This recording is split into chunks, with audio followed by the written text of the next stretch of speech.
Everything, everything gonna be all right this morning. All right. Here we go, ladies and gentlemen, off to the races for another episode of It's Me Speaking to You. Jeffrey Wilson, always your ever faithful host. And today I'm super stoked for this one. I was just saying to him, I apologize for my due diligence in making sure we put this together, but he's a very, very busy man. So pinning him down to make this happen, it's not been difficult, but it's just taken a little bit of time. He is a writer, director, producer, podcast host. We're going to get into all of it. So very thankful for his time today, Mr. Don Sikorski, chilling with us today. How you doing, sir? I'm doing well. How are you? I cannot complain, bro. Every day above ground's a good day, man. So got to count them blessings. Yes, sir. Yes, sir. Well, like I kind of mentioned, man, this, as anybody's familiar with this case, whether it's Biggie or Tupac, there's so many layers to this, so many names, so much to unpack. So it's one of those like, where to start? But before I get ahead of myself, a little background on you, man. When did you get yourself into the game, the producing, filmmaking? I know journalism out of NYU. What got you started? Well, I think at the time when I came out of NYU, I was trying to figure out what to do as a journalist, whether I wanted to write. I was working at a magazine, and there was a rumor that was going around New York City of this secret unit within the New York City Police Department that had connections to the FBI.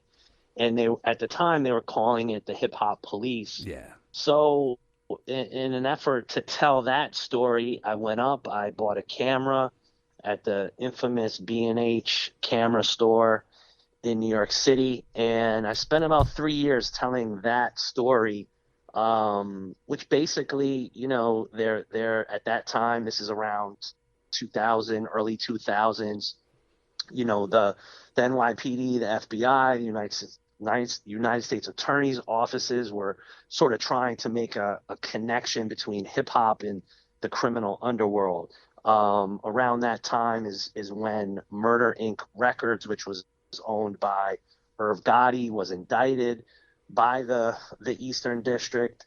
So, I went out and interviewed sort of the NYPD players that were involved. I interviewed a tremendous amount of people inside hip hop, and that was sort of my film school, for lack of a better word. Well, you hit the ground running. I think it was 2006. I definitely think people should check this out. I might have my date wrong, but 2006, he produced Rap Sheet, Hip Hop, and The Cops. And that's something I'd always heard of, too, man. I'm kind of grew up on hip hop. I kind of dug a little more East Coast more. But I always heard about the Hip Hop Police, didn't exactly know what it was or what it was about.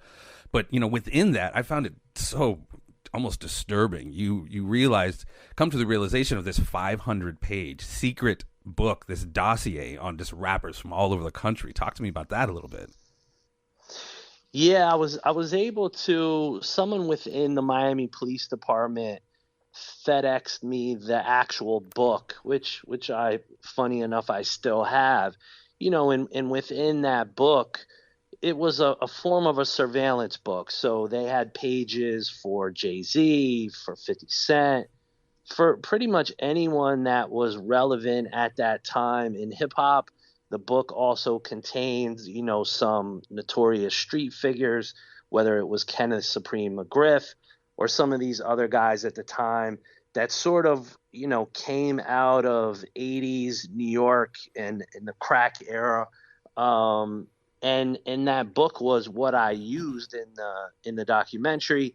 I would show up in an office, and for example, I did an interview with Busta Rhymes, and I'd put the book in front of him, and it sort of triggered many responses of their experiences being followed by, undercover cars, being tracked if they went into different cities, i.e. whether LA or Miami.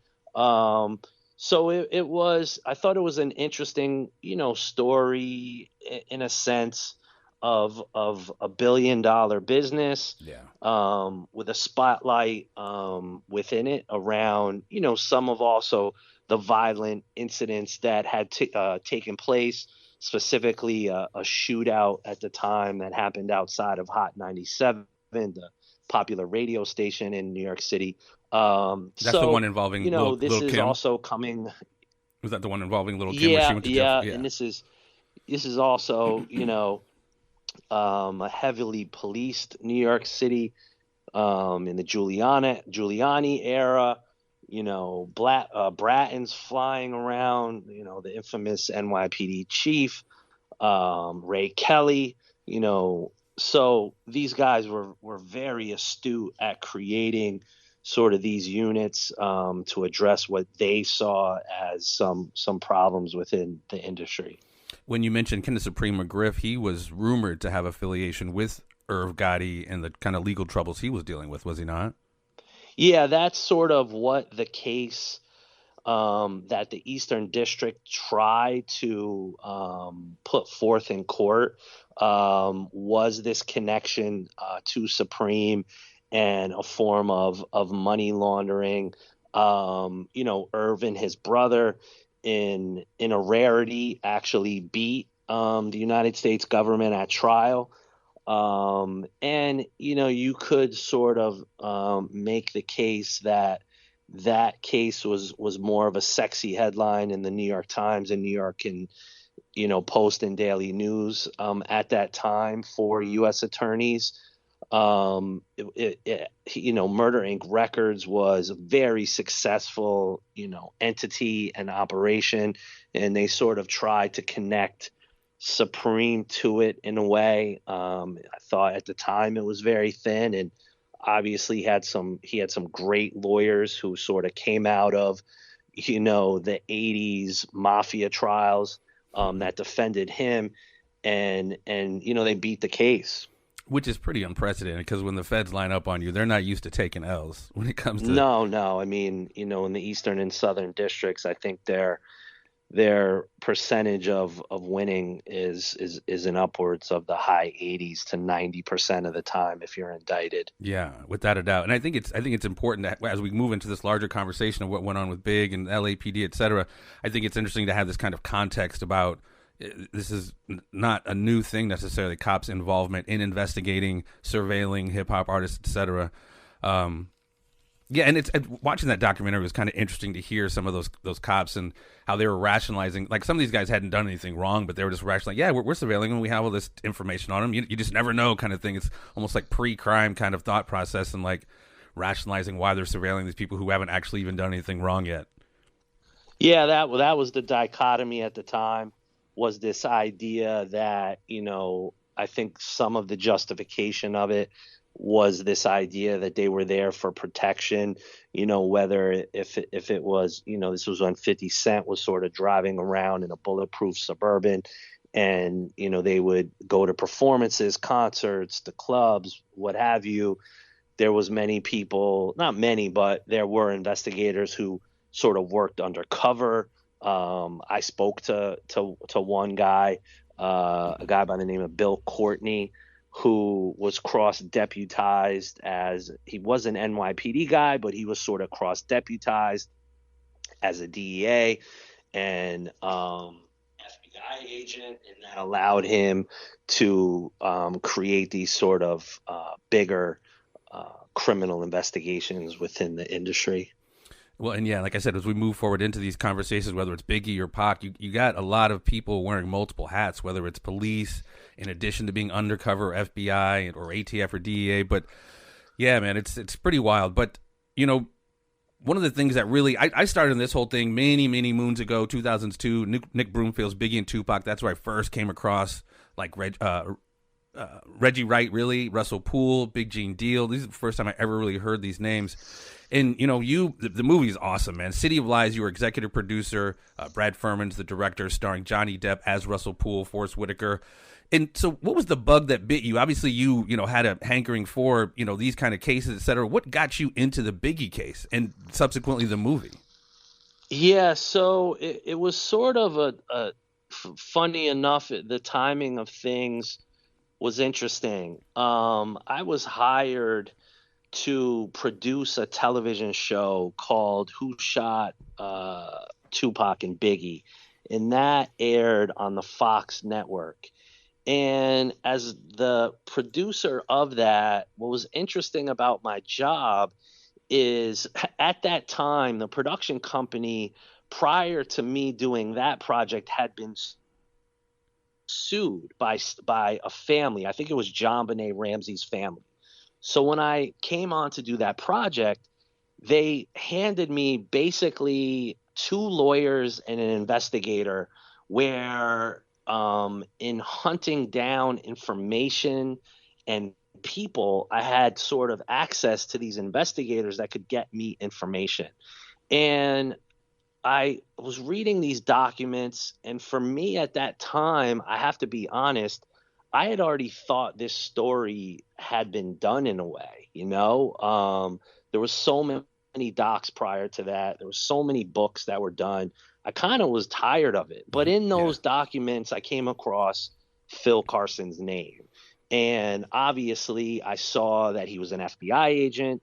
And I thought in a million years he would never speak to me, give me information. But I said, you know what? I'm going to send an email to this email address that they had given me, and I'm going to make a phone call. And sure enough, he picks up the phone. And Phil, at that time, was still in the FBI. And if you know the FBI, you know, for the most part, they're very tight-lipped with anything, especially if they're still within the FBI. But he basically said, I got a story to tell, and I'm retiring in 3 or 4 months, and I want to tell it to somebody. Well, what was interesting about that is I actually wanted to put him on the Fox special. And I went to the network. I went to the company I was working with, and I said, I got this guy. He's never spoken. This is the FBI guy who investigated this case, the only FBI guy, and he's got new information. And they would not move the air date to put him in that show. To make a long story short, you know, I went and met with Phil, and that is what the genesis of the dossier really was just me saying, here's a person who has never spoken on this. He had the luxury of being inside the FBI, and he's telling me not only did he solve the case, but that the United States attorney, you know, basically said, we're not prosecuting this. And, you know, the city shut it down. And he had this story. At that time, what was also going on is Brad and I were taking Randall Sullivan's book, which was Labyrinth, and adapting that to become a film. So you kind of had this weird timing where that was being put together. I had Phil. The script for Labyrinth was written by a guy by the name of Christian Contreras, did an incredible job. But there was not – that was more of Russell Poole's story than it was anyone else's. So it just happened that as I was doing the podcast, writing the podcast, we're also doing the film that becomes City of Lies. They changed the name of it. So those two things kind of happened in conjunction. But for me, it was about Phil's story had never been told. And that's why I felt the need to tell his story and not sort of regurgitate all the other old information that was out and about, whether it was on YouTube or in books, et cetera, et cetera. And if you notice in Randall Sullivan's new book, you know, I brought Phil to Randall, you know, as Randall was working on his stuff. And Randall also was a part of the movie. So it was this sort of, you know, very lucky, you know, for lack of a better word, timing is everything. All sort of came together at that time. Yeah, it sounds like, you know, the stars really aligned, man. Some, you know, happy accidents there. What did you notice, having done your own deep dive? What did you notice from Phil's work that differentiated his work and information from everything else you had said that, like you mentioned, had been kind of regurgitated, going down the same road? What did Phil bring to the table that was so unique? Well, he brought two things, right? In this case, what you have to understand is there has never been an interest by the Los Angeles Police Department to solve this murder, right? So enter Phil, who for most of his career has really looked at what is defined as public corruption, and what falls under public corruption is corruption of politicians and corruption of police officers. So for Phil, having investigated the Rampart police scandal and saw sort of what was going on there, having investigated an LAPD cop named Ruben Palomares, who was just as bad as Mac and Perez, in bed with the Sinaloa drug cartel. Phil does that case and sees even more corruption inside the LAPD and them trying to contain the narrative.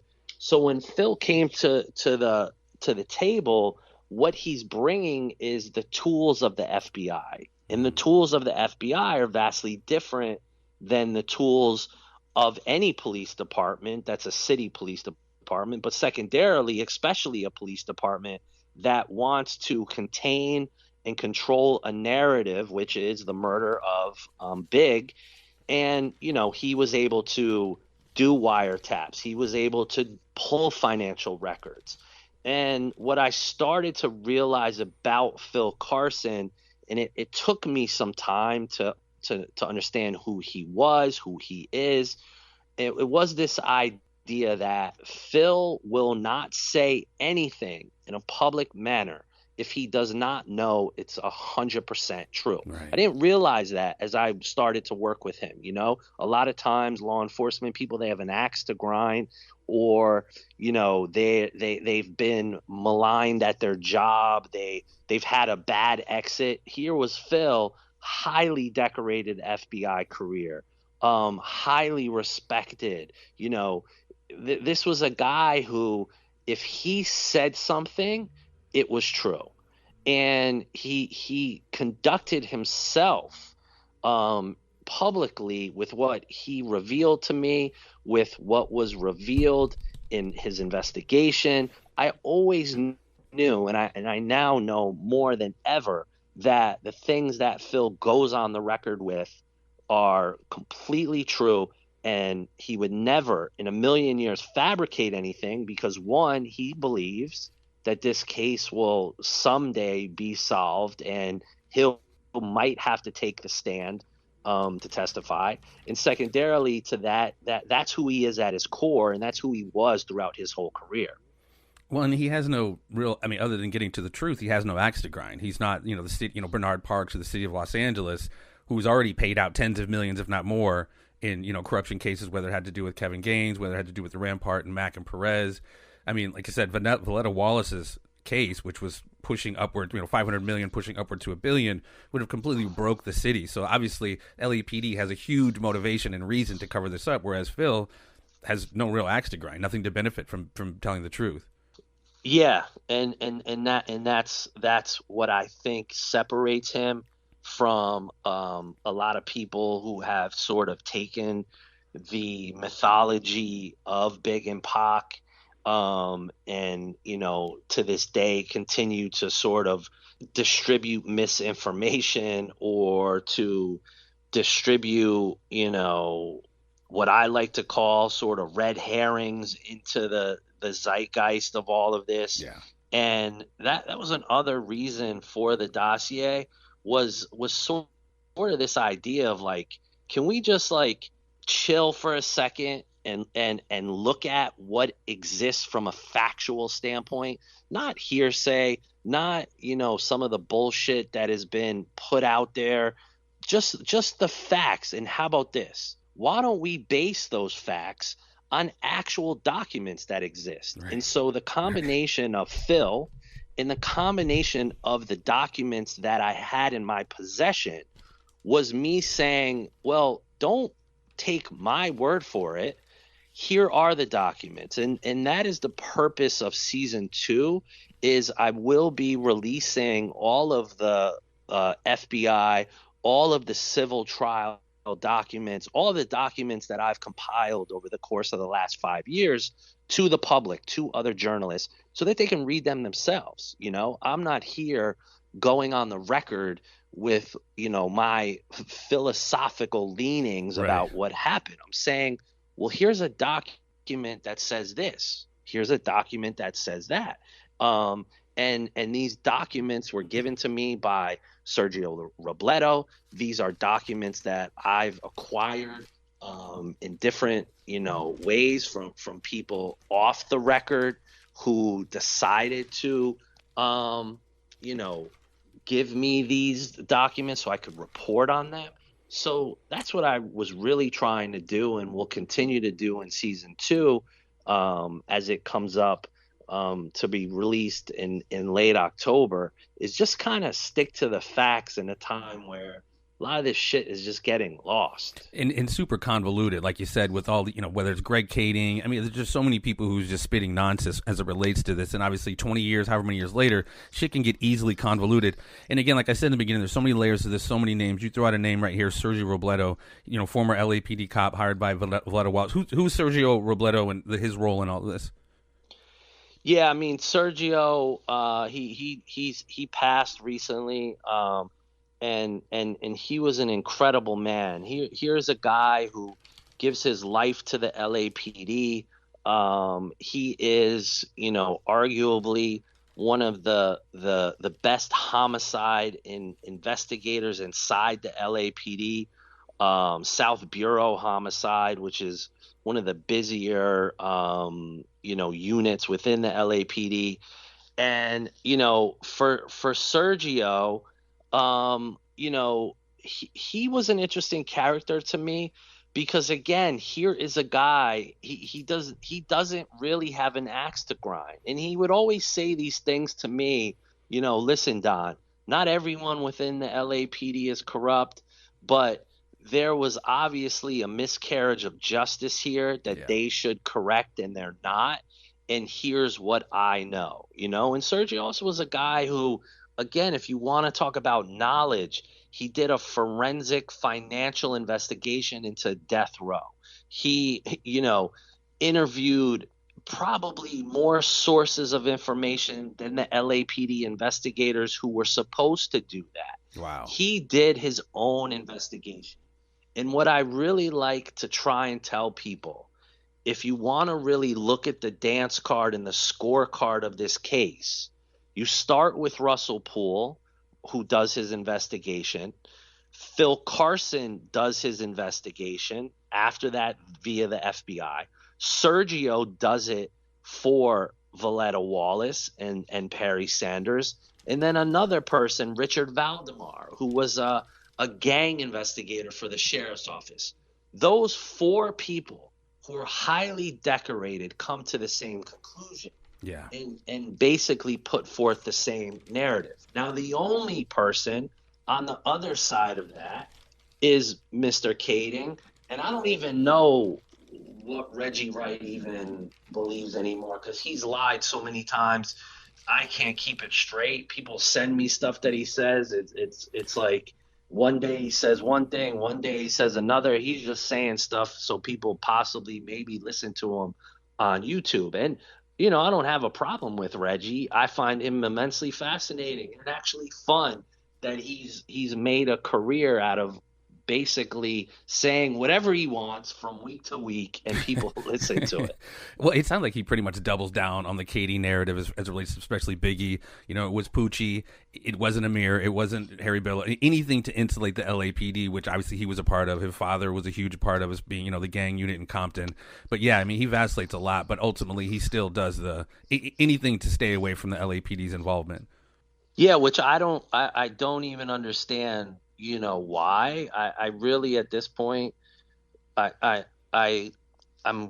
highly confused. He actually called me yesterday. I'm gonna try and give him a call, and I'm sure he wants to maybe talk about, he somehow, I think, would feel vindicated with the recent arrests, I guess. I have no idea. I'm not as, haven't really investigated as much of Tupac as I have Biggie.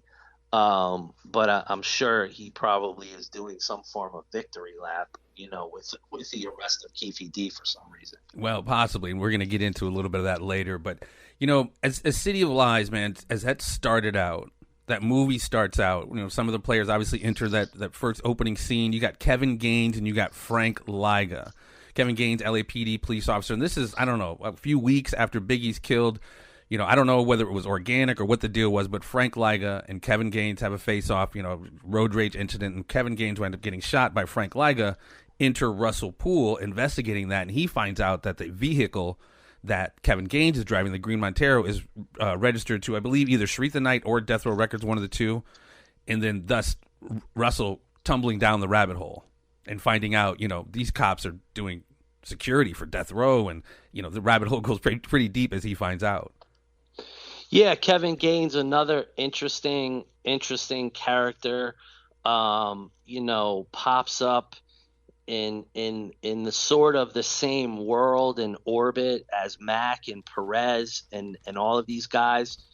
For me, I think the jury's still out on sort of how involved Gaines was. I've heard rumors that possibly, he was the one that orchestrates helping, Snoop's legal team find a way for that evidence to disappear when Snoop is on trial for murder. I've heard that, there was that Liga Gaines meeting that is in City of Lies, although it's somehow sometimes reported as a coincidence that those guys ran into each other. Maybe it wasn't a coincidence, with how wrapped up, all of those guys were in the sort of underbelly of that time.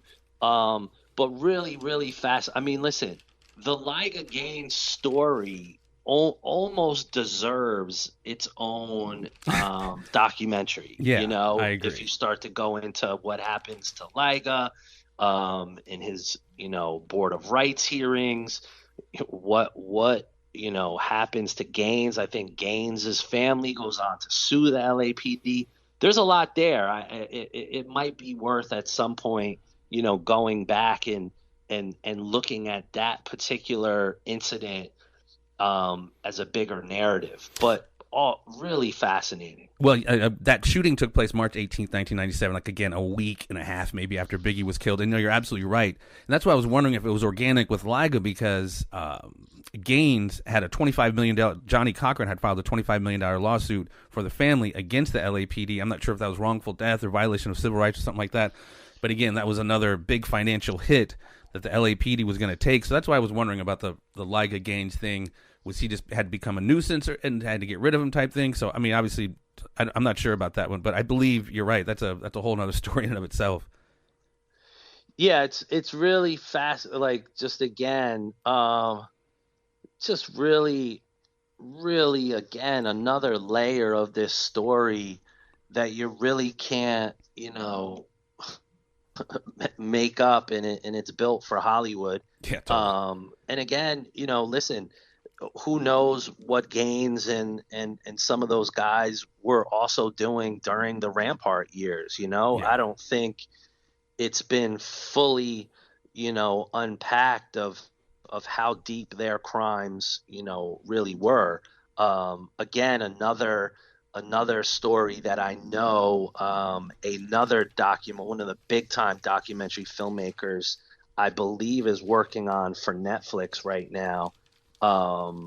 Whether he gets to the bottom of it or he gets, Perez to talk, or, listen, I think Mac would talk for a truckload of money.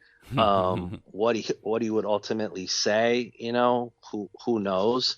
Could be interesting. So, these are stories that, still the real truth behind them, you maybe will never get to, Yeah, that's another parallel to kind of like JFK. It's like there's so many stories, so many theories, but when will we ever really, really know?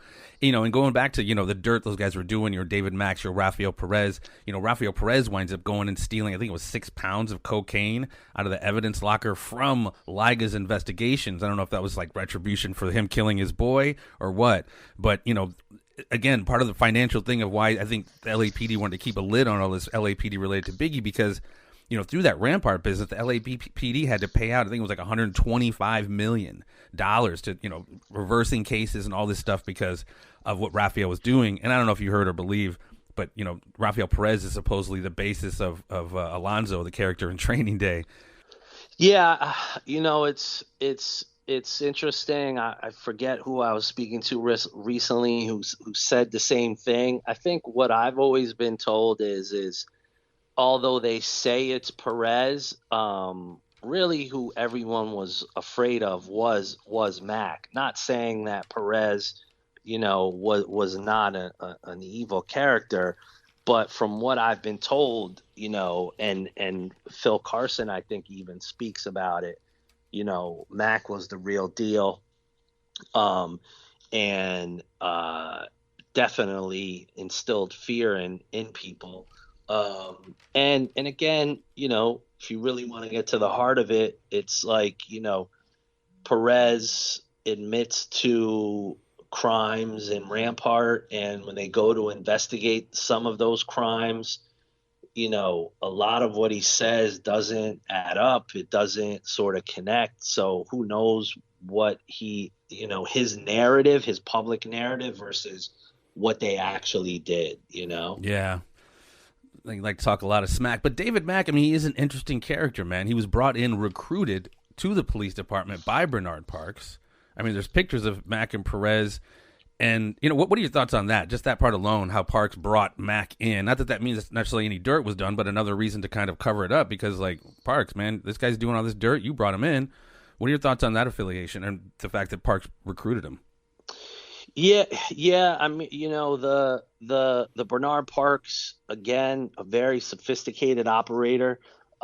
He was also interviewed for this Fox show that I did, and I think what struck me about him is this guy was a seasoned, politician who came up in a very racist LAPD, my assumption would be, but yet rose to the top of it. So you had a guy who was immensely sophisticated in dealing with internal politics of a police department. And, I think he kind of, for lack of a better words, might be referred to as the Teflon Don of all of this, in how he handled it publicly, and continued to handle it after his career, and another guy who, interesting story, who, probably needs his own documentary about his career and rise to the top of the LAPD. Well, and those guys, were obviously feeling pretty untouchable. I mean, all of them kind of had their vibe of Teflon, Kevin Gaines, I mean, just, David, going to David Mack, November 1997, a few months after Biggie's shot, he coordinates this bank robbery with this girl who ordered this money, and he steals like $700K. He does some time for it, but just goes in and robs a bank. Yeah.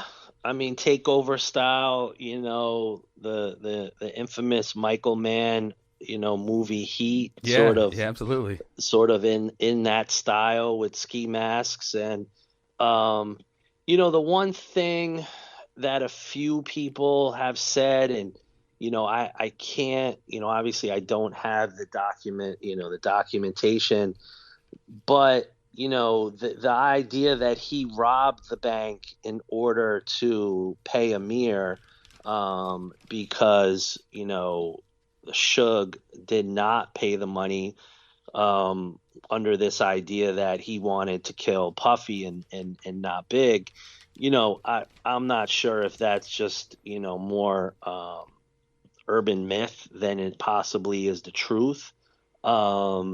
In this story, it's possible that's why he robbed the bank, and people have told me that's the reason he robbed the bank was to take care of that debt to Amir. But obviously, I don't have that proof. It's more hearsay and speculation at this point. Well, and even something I hadn't heard before, but Phil talks about it in the dossier. Puffy, they were trying to get both of them. Puffy was the original intended target, but as Gene Deal talks about, he instructed his driver to blow that light so they couldn't get to Puffy. So Biggie wound up stopping, and he, whether it was collateral damage or he was just, that was the only one they could get.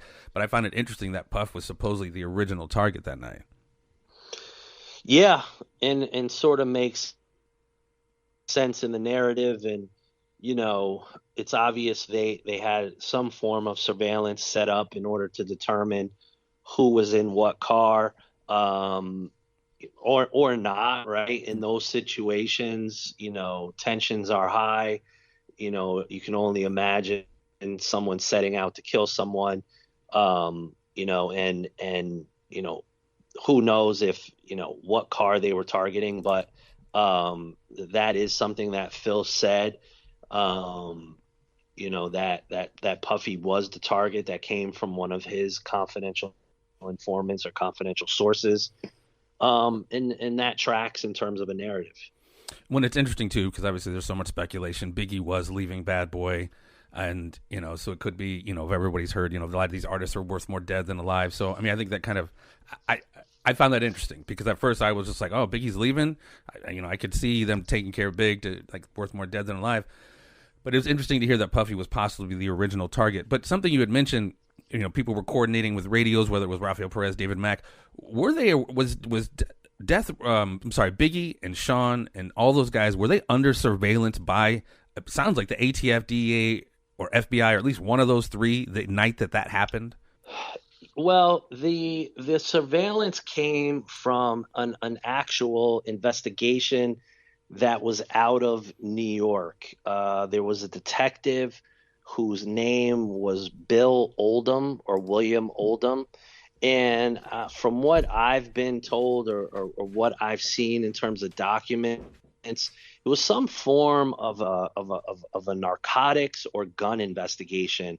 Now, whether these guys from New York were also sort of in that area on that particular night, I don't know. If they had followed them to LA, and I think what people have to understand about sometimes with surveillance and these units, surveillance costs money. It's not like you see on the TV or movies, a unit gets sent out to New York to track anyone. They might have said, well, guess what? You have 2 days to do surveillance. Figure out if it's making sense. If it's not, you got to get on a plane and come back home. These guys are working for the NYPD. They're not working for the FBI or DEA when you could sit on houses for months at a time. So it's very well that they did have surveillance at a certain point while they were in LA, and then that surveillance team went home, right? Right. Or very well they could have been there that night and saw what they saw. But again, what would they do with that information? Probably nothing. It's not their case. Right. Maybe they shared it with the LAPD and said XYZ, but that wouldn't really matter at that point, right? Right. I mean, if you understand that they're not interested in solving the case, no matter what information is given to them, no matter what video exists, no matter what pictures exist, right, it all sort of doesn't matter, Yeah. Well, I mean, as far as like identifying, like, when Gene talks about he was shown, whether it was FBI surveillance footage or just any kind of closed circuit footage, he was shown the picture of Amir Muhammad when Gene always talks about this guy walked up to me and Puff's van first, I showed him my gun and he walked off.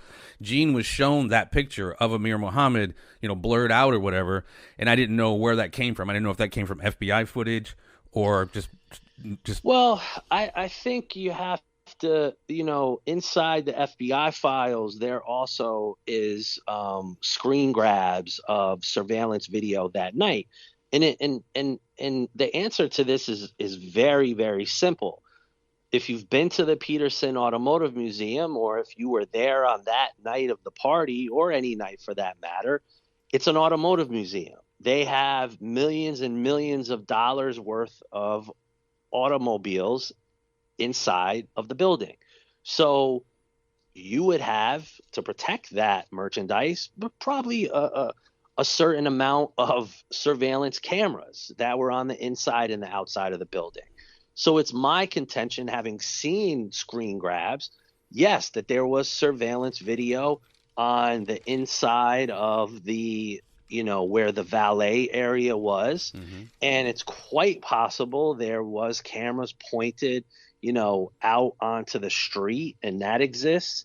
I've seen the screen grabs of it, so I know it exists. Mm-hmm. And, I think Phil talks about it. He talks about seeing pictures, inside the LAPD robbery homicide books when he goes to meet with Steve Katz, the detective who at a certain point was, the lead investigator. He talks about, there was pictures, there was surveillance, video screen grabs. And the second time he visited, this information magically disappears out of, the murder books. I found that fascinating as well. And Steve Katz, once again, another name you got to dust off here. Steve Katz, if I'm correct, is one of the reasons why the case was dismissed or was some kind of mistrial in the lawsuit, because Steve Katz was hiding documents inside of his desk. Yeah, I mean, it's really a joke, right?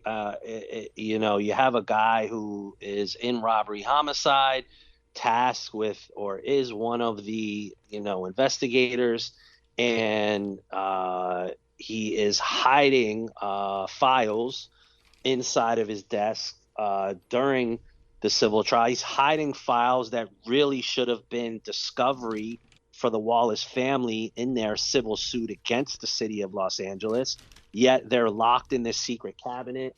There's a source within LAPD robbery homicide that, gets this information to Perry Sanders and the legal team. And again, this isn't surprising that this stuff is hidden, because if you are not interested in solving a murder, if you're not interested in providing the Wallace family and their lawyers with the mandated discovery material, then you lock it in a cabinet, or you put it in an area of the LAPD that you can really contain with very savvy, smart operators who, are used to at times controlling information and controlling narratives, and that all makes sense, right? How does he get away with that? If everyone knows Katz did that, unbelievable. How is not an obstruction charge or something come with that? If everybody knows he did it, I mean, it's probably a dumb question. Again, a great question. A head scratcher of head scratchers, as like this. There's many moments in this story that do not make common sense. But when you put it all together, it makes sense for the LAPD and what they want and what they want to do. Well, like you said, or in the dossier, the cases like this don't go unsolved unless they want it to not be solved. And I mean, like you said, so many freaking head scratchers, which just, in my opinion, just belies just the obvious thing that they're obviously lying. They're obviously covering it up. But, going back to like some of the main players involved, like David Mack and his association with what most people believe was the trigger man, Amir Muhammad, Mr. Billups. David Mack, he was an athlete out of, I believe, Oregon, ran track. And Nick Broomfield's the last man standing, something I found absolutely crazy, which I'm not implicating her in anything, but Tupac's manager, Layla Steinberg, was one of David Mack's trainers at Oregon in the 80s. Is that crazy or what? Yeah, that was something that obviously I saw it, and then I was reminded of it very recently. And again, she goes on the record in that documentary and says, he was around. She saw him. She knew him, right? Again, sort of for lack of a better word, another bizarre sort of piece of the puzzle, with somebody finally coming out and saying, parts of it and telling the truth. And, it's always like the mystery of, well, were these guys like around, death row? Were they, a part of death row? Were they affiliated, or are there pictures of them with, Suge, and pictures of them with the artist, et cetera, et cetera? Again, another stunning piece of information and great work by Nick, who, obviously has done 2 documentaries now on this, and maybe at a certain point we'll do a third if there's ever, a solution to all of this. Yeah, gosh, who knows? But in the creating the tie between Mack and Billups, they knew each other. Like I said, going back to Oregon, and we can place Billups there the night at the Peterson Museum. It's just, again, one of those head scratchers. And another huge head scratcher, when Mack's home was raided, Russell Poole, I believe, and other officers raided the home of David Mack, they found, a Impala, which is believed to be the car that was involved in the shooting. And then they also found a certain type of ammunition, this very rare Gecko rounds. But, another thing that just becomes obvious to the cover-up, Russell was not allowed to do forensics on the car, to test the car, to do any kind of forensics, and he was not allowed to do any ballistic investigation on either the shells or the Gecko rounds that they found at Mack's house. What are your thoughts on that? More evidence of a cover-up, perhaps? Yeah. Well, I think it's pretty obvious that they didn't want Russ Poole to do his job as much as he tried, and as much as they fought him and basically ruined his what was a stellar career. This idea that, again, that Russ Poole had some tainted reputation is just the farthest thing from the truth if you go back and look at his record. And again, he's just a guy, who, as a homicide investigator, is trying to get justice for a family. And he's trying to do his job. And for the first time, maybe there was other times that they told him to look the other way. But for the first time, people are coming to him and saying, hey, Russ, why don't you relax? Come play golf with us. Yeah. And don't worry about that. And really a tragic, story that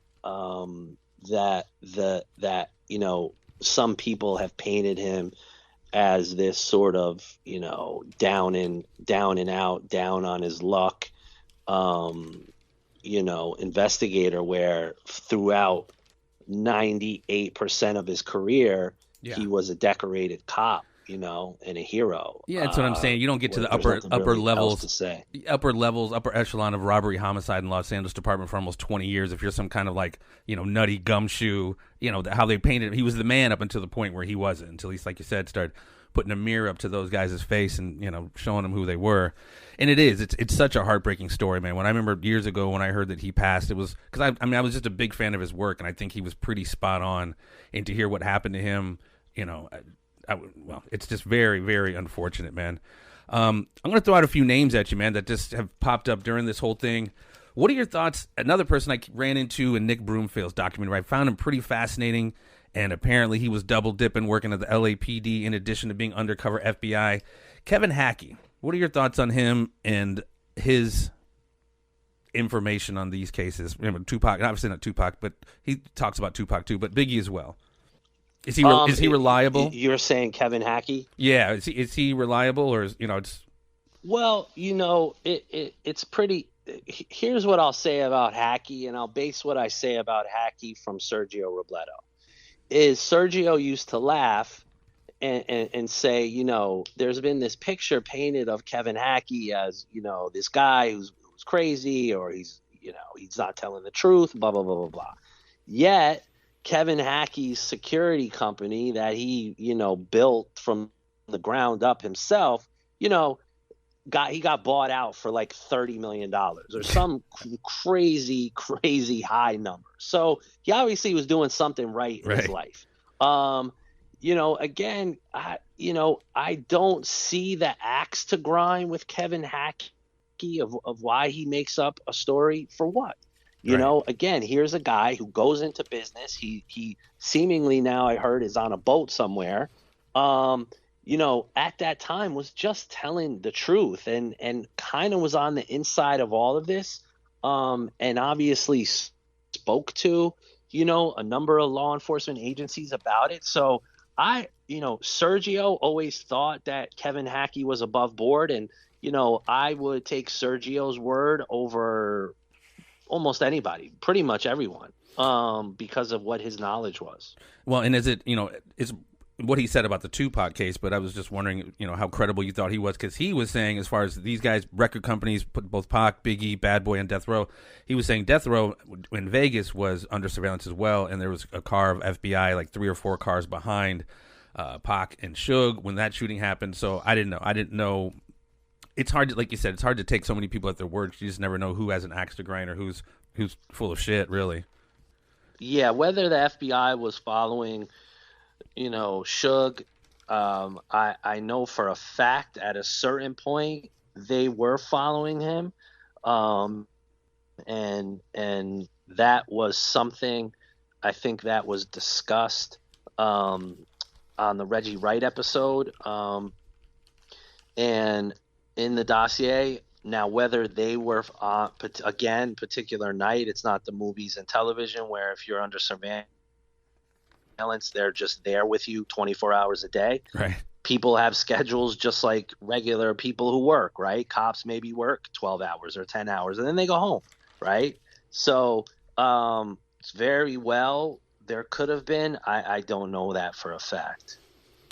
The rabbit hole goes deep. It goes deep. Well, and you had also mentioned Perry Sanders. You mentioned him a few times. That's just to qualify who he is. That's one of the lawyers that Valletta Wallace had hired for the lawsuit. Throwing out a couple more names at you as it relates to David Mack, Amir Muhammad, somebody you brought up on the dossier. Who is Psycho Mike, and what's his role in this?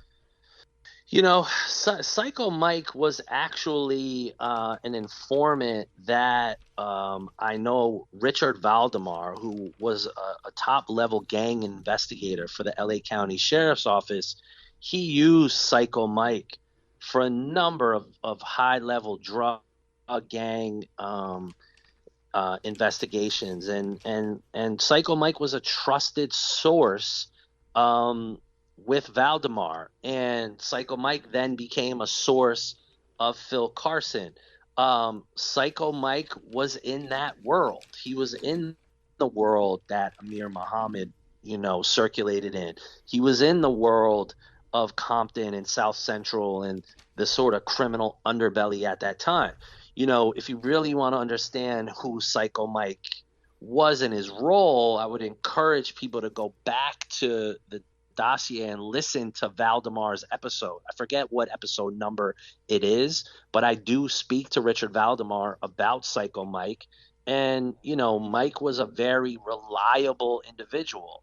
There is a story when he was going to do a deposition that Sergio told me that Psycho Mike was terrified to do the deposition because he knew how deep this all went.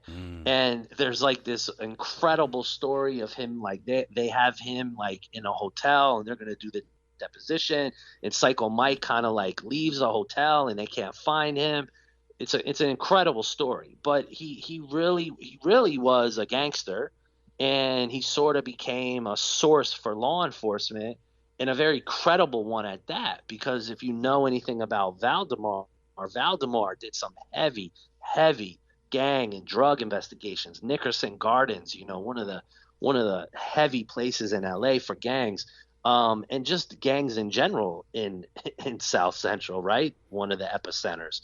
So he also becomes a source and does a deposition. I've been told, I know people who have watched Psycho Mike's deposition and said it's riveting.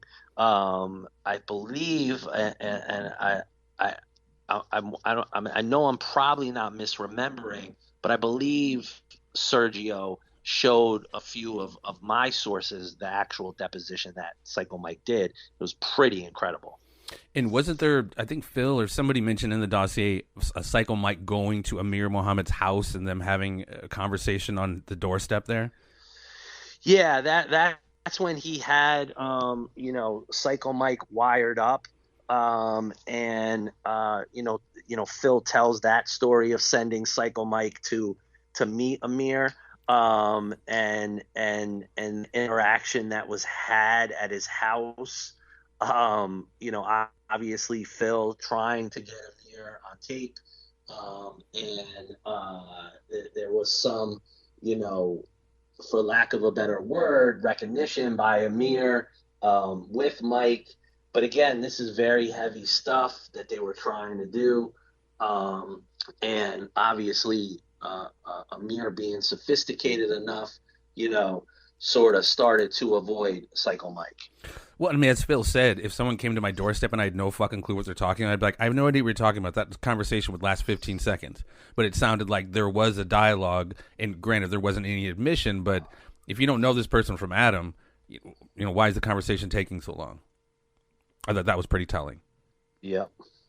Another name, Mario Hamlin, which I found interesting because it gets into possibly Suge having something to do with, paying people to knock off Big, etc. Mario Hamlin, interesting cat, informant, Secret Service, FBI, LAPD, said Suge asked him if he could kill Big at a certain point in time. Talk to me a little bit about Mario Hamlin.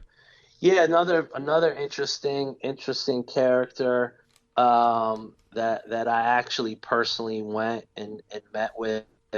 I think he's a little bit angry with me currently for some reason. I haven't been able to determine why. As his story has been, told over and over again. But yeah, another guy in his own words, agent provocateur, is a guy who comes out of Oakland, says that his pedigree is coming out of the world of Felix Mitchell, who arguably is one of the biggest ever, Oakland-based drug dealers. Pretty incredible story. If you haven't listened or went and read anything or watched anything on Felix Mitchell, he's a pretty incredible guy. And Mario, again, is around all of this, around Pac. He's around Suge. He, is a guy who is in jail. According to him and other reports, a part of the Black Gorilla family. And again, I think gives information periodically to LAPD. I just recently released his deposition that was taken inside of San Quentin prison. And if you haven't listened to that, it's a pretty fascinating listen. That the video of that will also be released in late October when I release season 2, so people can watch it themselves and take a look at him inside being questioned by Valletta Wallace's lawyer Rob Frank and the lawyers at that time for the city of Los Angeles. What are your thoughts on his claim that Biggie or that Suge at one point in time approached him to kill Big? Well, I sort of also talked to Sergio about the credibility of Mr. Hammonds. I would say I don't doubt that. It seemed like, at a certain point he protected or was a part of protecting, Suge when he was in prison. So again, this is one of these characters that is, just floating around and spends time with, the people involved in all of this. Well, another name that came up that kind of is in the same vein of a solicitation to kill Biggie, and this gentleman, I believe it's the same person, Kenneth Boagni. What's his role in all of this? Yeah, Kenny Boagni, another incredible guy, former baseball player, and gets in trouble as a young guy. He actually just recently got released from prison, but he spends time in jail with Perez, and tells like this incredible story about his time with Perez in jail and the number of different things that Perez told him while he was locked up with Perez. Most notably that he was there. A firsthand story of I'm sorry. Most notably, he told him that he was there that night that Biggie died. Perez was. Sorry. Yes, exactly. And tells this incredible story. They would go to church inside the prison, and Perez sort of, got some things off of his chest. One of them being that he was there that night. But Kenny, tries to again give this information to the proper people. There's a incredible story about Don Vincent, who at the time was a part of the city of Los Angeles sort of power structure in the civil case. And, Don Vincent comes to visit Boagni, I believe in upwards of 3 times. In one of those instances, he kind of threatens Kenneth, basically saying, like, if you keep talking about this, we'll find a way to put you under the jail. And again, there are prison logs of Don Vincent meeting with Kenneth Boagny. There is the Board of Rights hearings that Xavier Hermosillo in Dossier season 1 goes on the record and talks about, Kenny Boagny's testimony at a Board of Rights hearing where he's basically told to just shut up by the city lawyer. Again, person who is there to offer up some information. LAPD, City of Los Angeles, not really interested in hearing it or putting it on the record for many reasons. Imagine that.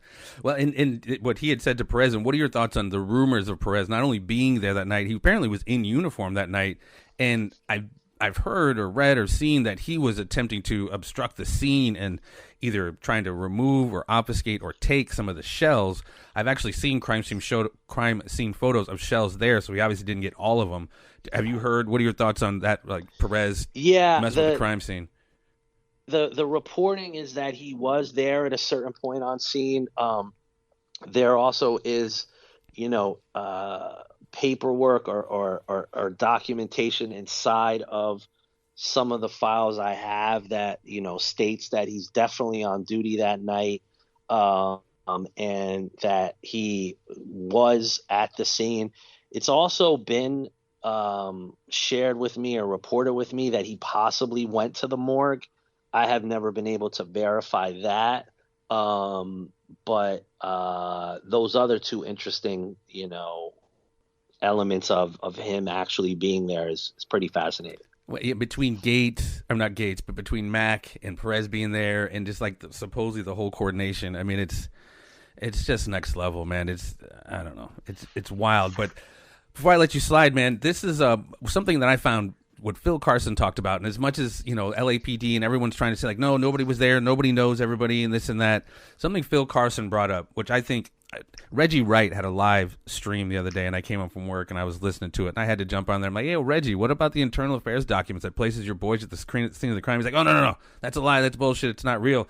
But LAPD internal affairs document January 2001, I believe it's if I got my numbers wrong, forgive me, CF010190 is one of these documents that does that very thing, that places these guys there that night. Talk to me about that internal affairs document. Yeah, again, this is in the documented files.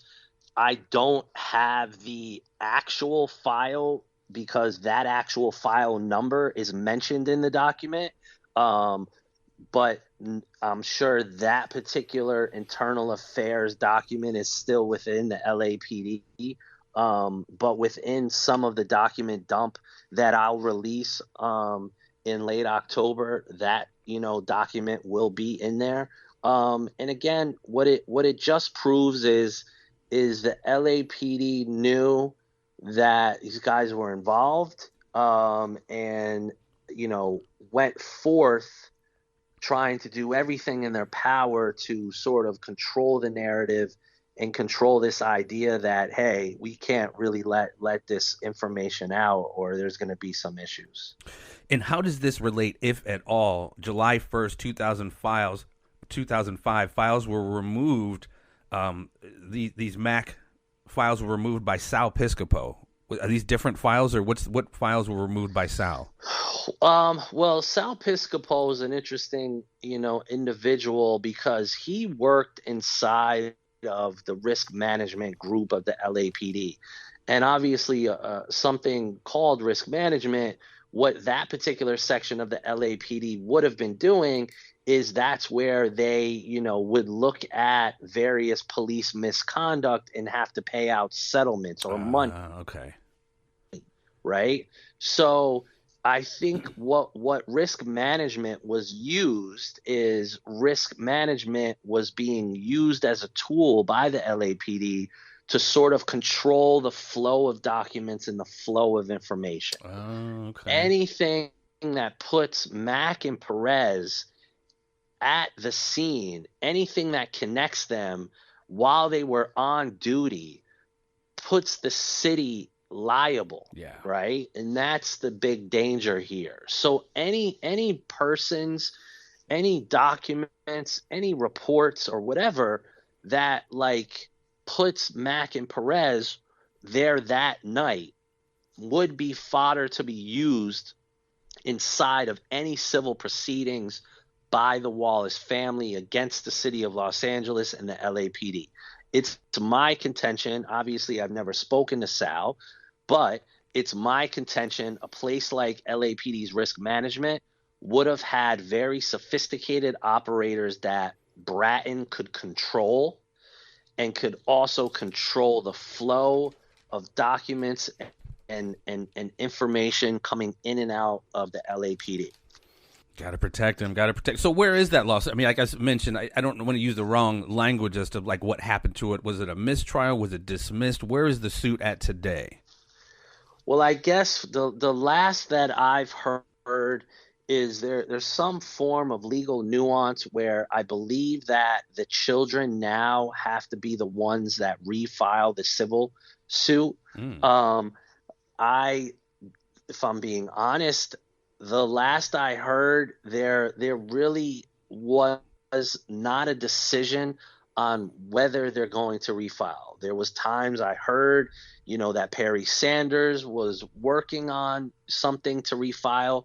There was times I was told by Perry that there was a witness that he had that again was, in his words, one of the most credible witnesses to date that, is going to that just came forward to speak. But I haven't heard anything in months. So I'm not sure whether, this decision, by the Wallace family to refile, I'm not sure. I think it's something that as I launch season 2, I might try and get more answers on exactly where that's at. I obviously have spoken to Perry Sanders many times, and he's a phone call away to sort of say, hey, what have you heard? Is anything going on? I plan on probably doing that towards the end of season 2, just to keep it up to date.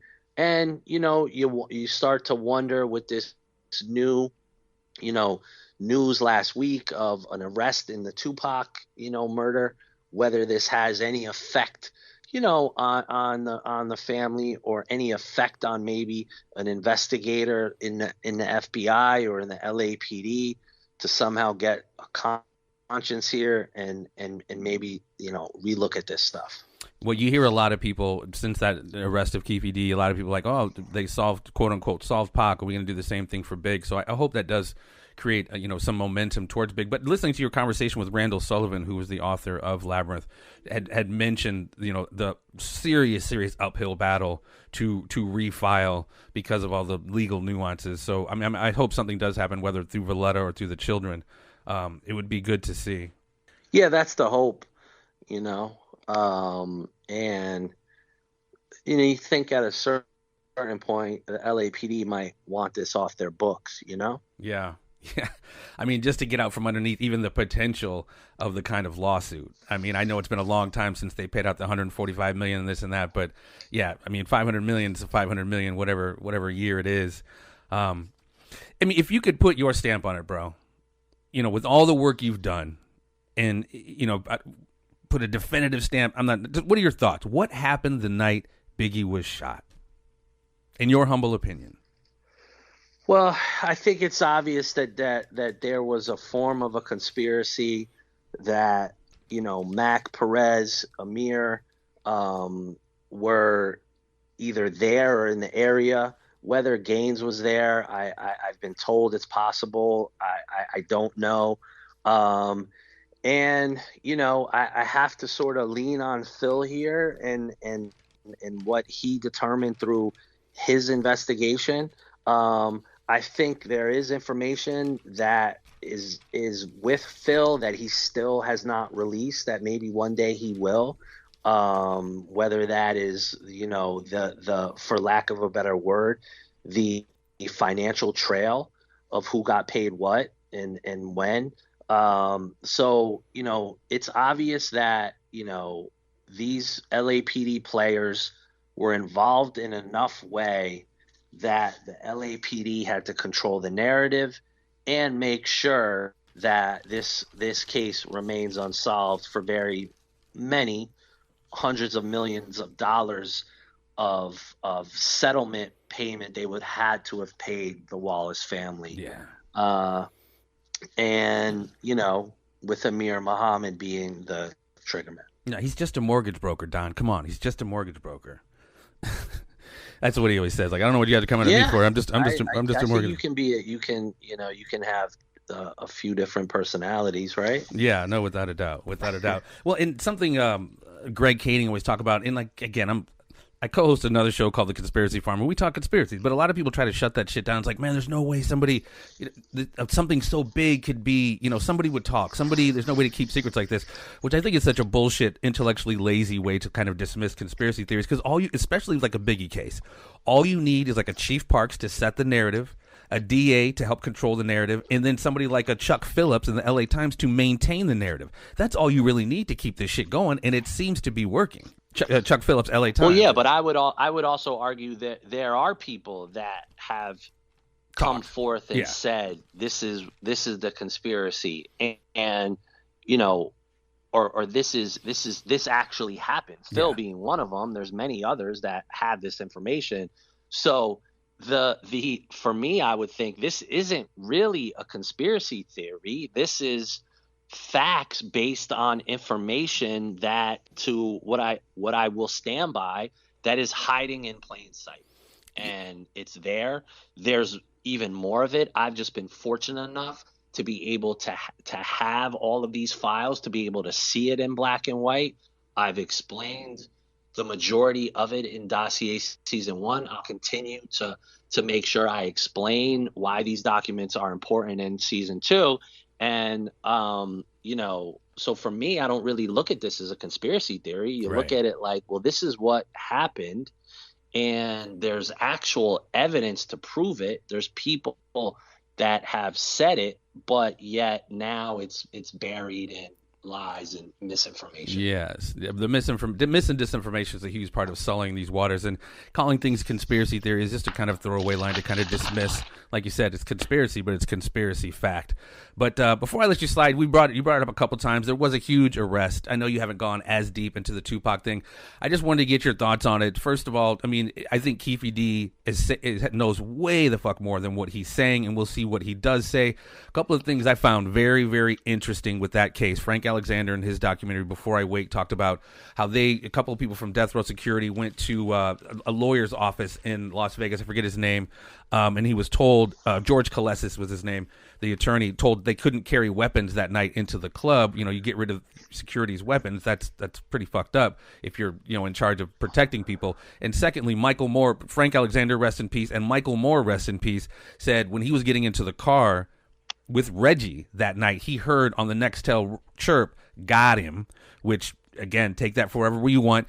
And Gene Deal today, big fan, big shout out to Gene Deal, man. The dude has not changed his story one iota in the last however many years. He did a live today, and again, this goes to motive, in my humble opinion. He brought up a fax from 8/27/96, a week and a half before Tupac was shot. And it was a fax from Tupac's company to Right Way Security saying your security services are no longer needed. And then again, this gets into this conversation about how possibly Sharitha Wright, Kevin Gaines, Reggie Wright, or whomever was trying to eyeball taking over Death Row.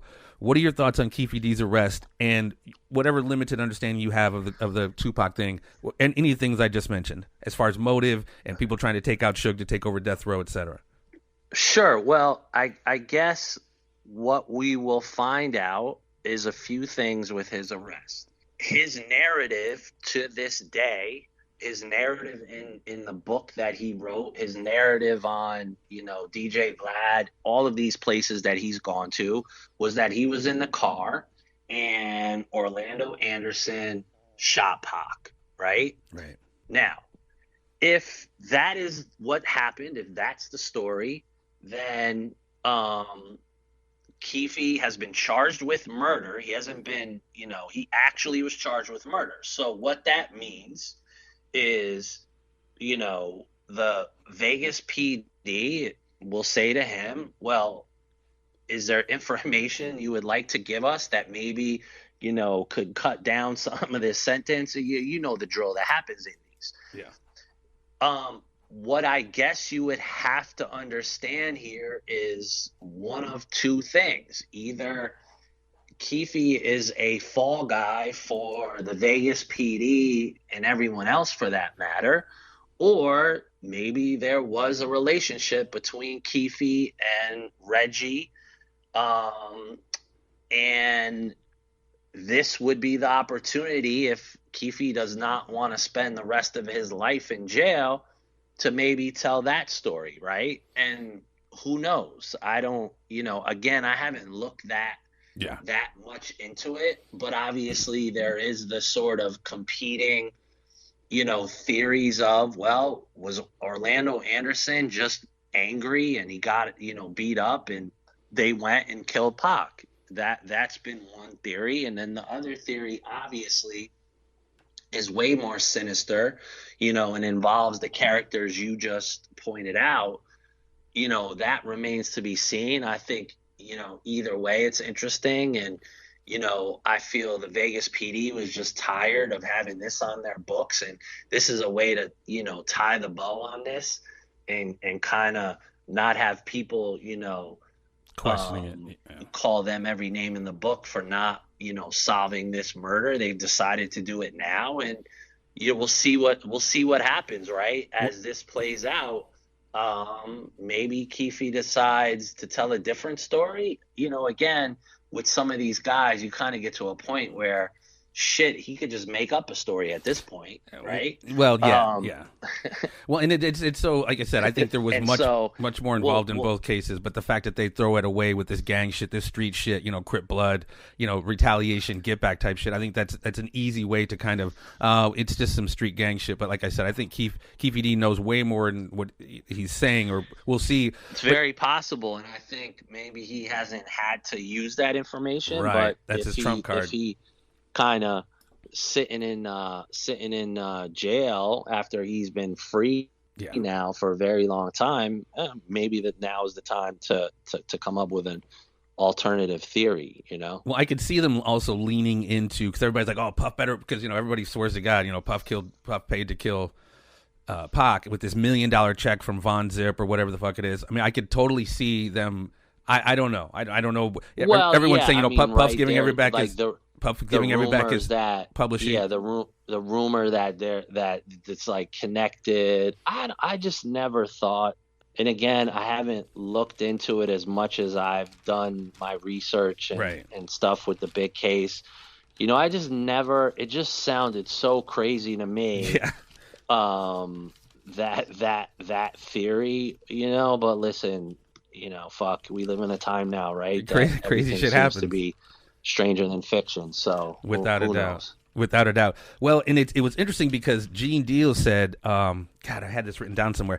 He had said that Von Zip told him the $1 million check was for this record label that they bought off of him, which was, I forget what it was called, Blackstone or Blackground or something like that, which was Aaliyah's uncle. And when I looked into Blackstone or whatever records, that record company was founded by Aaliyah's uncle, Harry Hankerson or whatever, in 93. So that just seemed weird that Von Zip said, they paid me $1 million for this record label that I don't even think he really owned. So I don't even know if that story was true. But anyway, fascinating shit, man. Like you said, you can never discount anything because in this world, anything's freaking possible.